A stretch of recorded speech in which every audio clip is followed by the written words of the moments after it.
علم کو حاصل کرنا، ہمیں علم حاصل کرنا چاہیے۔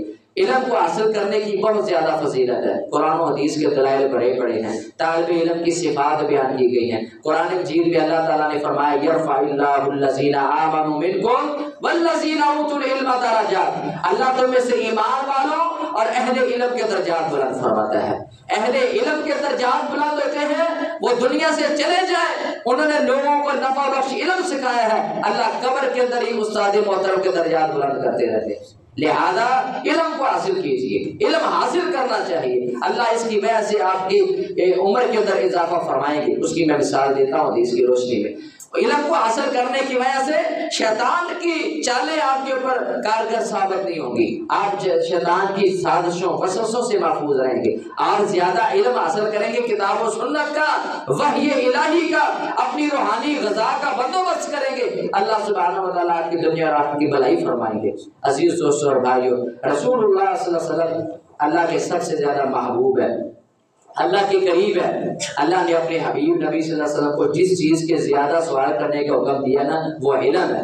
وَقُلْ رَبِّ زِدْنِي عِلْمًا، اے نبی کہہ دیجئے اے اللہ میرے علم میں اضافہ فرما۔ یہ علم کیا ہے؟ دین کا ہے، شریعت کا ہے۔ قرآنی آیات سیکھیے، احادیث کو سیکھیے، جتنی مرضی افراتفری پھیل جائے، جتنی مرضی قید سالی ہو جائے، حالات جتنے مرضی برے ہو جائے، آپ نے قرآن سیکھنا ہے، آپ نے حدیث سیکھنی ہے۔ صحابہ سے برے حالات نہیں ہیں آپ کے، جتنے اس فاقہ کشی کے دور میں ان لوگوں نے دین کو سیکھا ہے، رسول اللہ کے ساتھ چمٹے رہے، بیٹھے رہے، دین کو سیکھیے، وقت دیجئے، ٹائم دیجئے، مساجد اہل مساجد کے ساتھ جڑے رہیے، اللہ آپ کے اس دین کی رغبت کی وجہ سے اللہ آپ کو زندگی میں حلاوت عطا فرمائیں گے۔ یہ حدیث ہے، اللہ کے نبی صلی اللہ علیہ وسلم نے فرمایا نظر اللہ امرأ، اللہ اس بندے کو تر و تازہ رکھے۔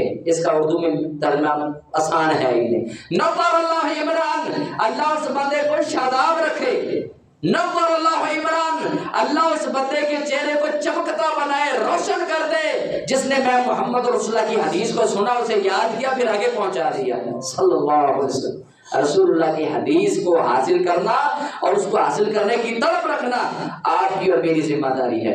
جہاں پر فرمان نبوی مل رہا ہو، خوش اسلوبی سے اسے اچھے طریقے سے سننا چاہیے، اعراض نہیں کرنا چاہیے۔ کوئی بندہ ارشاد نبوی سنا رہا ہو اور حقیقت میں وہ قرآن و حدیث کی بات کر رہا ہو، اس سے نفرت نہیں کرنی چاہیے۔ آپ کے پاس وقت نہیں ہے، آپ ایک حاجت میں ہیں، لیکن آپ اس کے نفرت کھائیں اور سنانے والے کو مایوس سمجھے، یہ آپ کی دین کے استخفاف اور توہین کے زمرے پر مبنی عادت نظر آتی ہے۔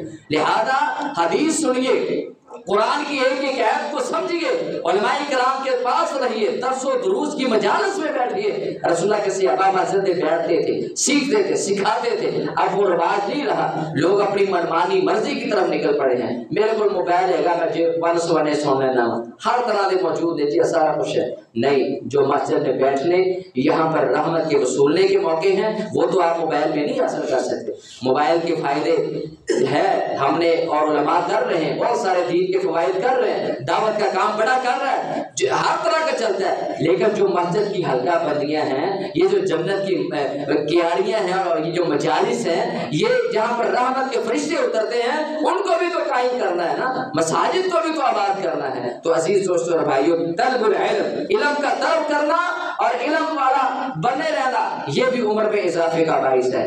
اور اس کے ساتھ ساتھ 12واں سبب العدل لمن ولی ولایہ، جس بندے کو اللہ نے کوئی عہدہ سونپا نا، وہ عدل و انصاف کرے، اللہ اس کی بھی عمر میں اضافہ فرماتے ہیں۔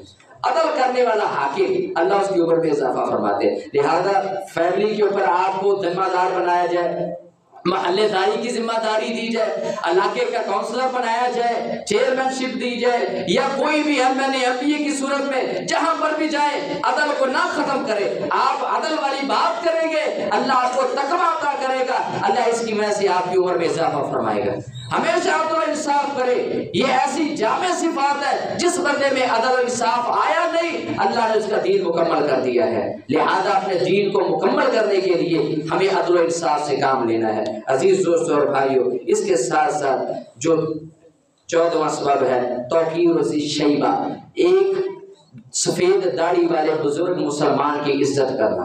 اللہ کے نبی صلی اللہ علیہ وسلم نے فرمایا ما وقر شاب شیخا، کسی بھی جوان نے کسی بوڑھے سفید داڑھی والے شخص کا حیا کیا، اس کی توقیر کی، اللہ اس نوجوان کی اس عمر میں ایسا بندہ مقرر کر دیں گے جو اس بندے کی اس طرح عزت کرے گا جس نے اس بزرگ کی جس طرح اس نے عزت کی ہے۔ اللہ اس کی عمر میں اضافہ کرے گا، یہ اس عمر کو پہنچے گا، اللہ اس کے لیے ایسا بندہ مقرر کرے گا جو اس طرح اس کا وقار اور عزت اور تعظیم کرے گا۔ لہذا مسلمان مومن سفید داڑھی والے شخص کا تو اللہ ہی حیا کرتا ہے، سفید داڑھی والے شخص سے تو اللہ ہی حیا کرتا ہے۔ ہمیں اپنے بزرگوں کا حیا اور احترام کرنا چاہیے، ہم ان کا احترام کریں گے، اللہ اس کے صلے میں ہماری عمر میں اضافہ کریں گے۔ اس موضوع کا آخری پوائنٹ الدعاء، ہم نے کثرت سے دعائیں کرنی ہے۔ دعا جو ہے نا یہ بہت بڑا ہتھیار ہے مومن کے لیے۔ الدعاء هو العبادہ، دعا پوری عبادت ہے اور یہ خالص اللہ کے لیے۔ لہو دعوت الحق، ہمیں پکارنا دعا کرنا اللہ ہی سے کرنا چاہیے۔ لہذا رسول اللہ کا ارشاد ہے لا يرد القدر الا الدعاء، اللہ دعا کی وجہ سے تقدیر کو تک بدل دیتے ہیں۔ لا يرد القدر الا الدعاء ولا يزيد في الامور الا البر، اور عمر میں اضافہ نیکی کرتی ہے، اور حدیث کے الفاظ ہیں اللہ دعا کی وجہ سے بندے کی عمر میں اضافہ فرما دیتے ہیں۔ لہذا سال کے اختتام پر کبھی اس طرح کا فہم اور سوچ مت رکھیے کہ عمر کٹ گئی ہے کہ ہون کی بنے گا، نہیں، عمر ملے گی، اسباب بتا دیے ہیں، اللہ ہماری عمروں میں اضافہ فرمائے۔ استغفر اللہ لی ولکم ولسائر المسلمین والمسلمات۔